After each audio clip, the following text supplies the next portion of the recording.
Hola, soy Iván Pinchao, junto con Estefanía Vargas Salazar, Freyman Fernando Quistanchala CPA, presentaremos la aplicación de técnicas de conteo, probabilidad y distribuciones discretas en el proceso productivo de ladrillos en la empresa Ladrillos del Norte, SAS. El proceso productivo de ladrillos presenta variaciones en la calidad de vidrio, humedad de la materia prima, presión de extrusión, condiciones de trabajo por turnos. Este estudio aplica herramientas estadísticas para analizar la aparición de defectos y mejorar la toma de decisiones.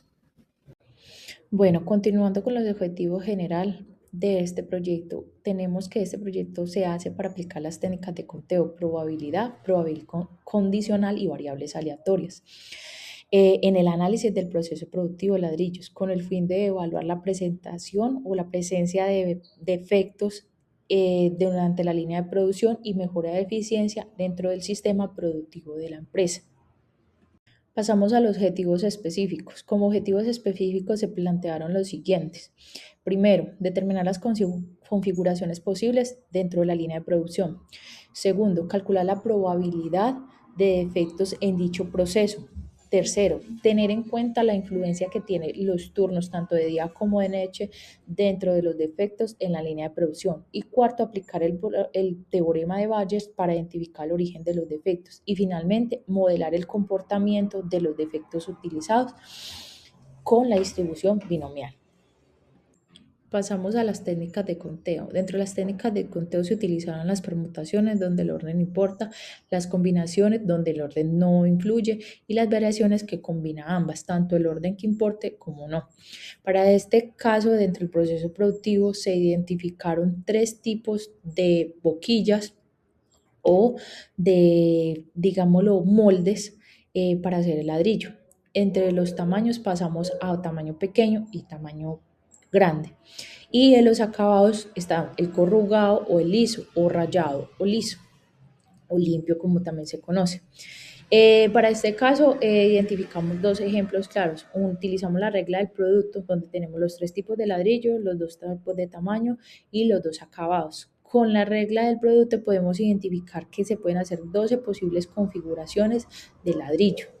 También pasamos a las permutaciones, donde se identifica que a través de estos tres tipos de ladrillo que se producen se pueden utilizar de 6 formas diferentes durante el día.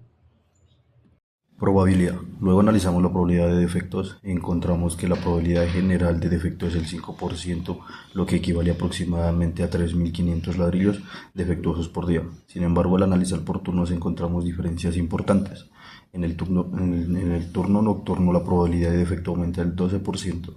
Esto indica que las condiciones del turno influyen directamente en la calidad del producto.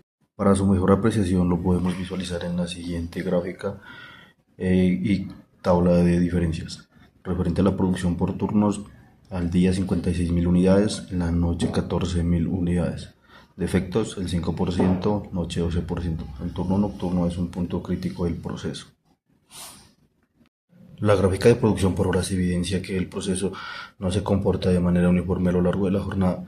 Se observa que durante el turno diurno la producción presenta mayor estabilidad, lo que indica un proceso más controlado y con menor variabilidad. En contraste, en el turno nocturno se presentan fluctuaciones en los niveles de producción, lo cual refleja una mayor variabilidad operativa.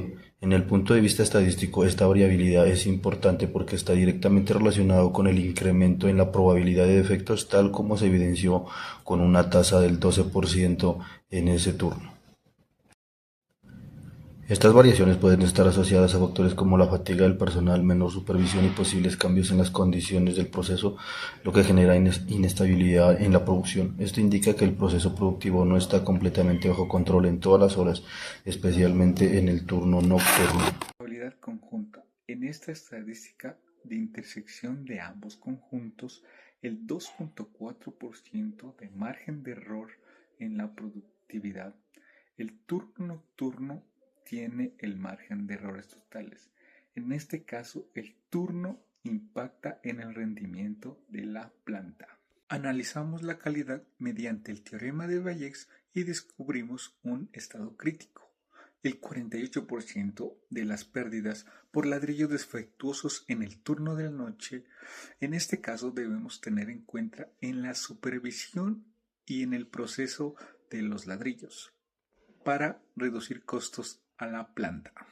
Ahora sabemos que el turno nocturno es factor clave. Debemos pasar de la probabilidad a la predicción. Por eso hemos determinado aleatoriamente el factor X como el número de ladrillos defectuosos encontrados en nuestra muestra o lote determinado. Nuestra producción es del 5% defectuoso. Parece poco, pero en volumen es una pérdida crítica. Usando el teorema de Bayes, encontramos que el turno de la noche el efecto sube al 12%, o sea que la pérdida del 48% ocurre cuando la mayoría duerme. En la gráfica miramos que el excedente exige una intervención inmediata. La estadística nos quita la venda de los ojos, ya sabemos dónde actuar para ahorrar costos de la planta. Recomendaciones. Primero, implementar control estadístico del proceso. Segundo, implementar control estadístico del proceso. Tercero, establecer indicadores de desempeño KPIs. Cuarto, capacitar al personal. Y con esto cerramos. La aplicación de herramientas estadísticas permite, primero, comprender la variabilidad del proceso. Segundo, reducir defectos. Y tercero, mejorar la calidad y eficiencia productiva.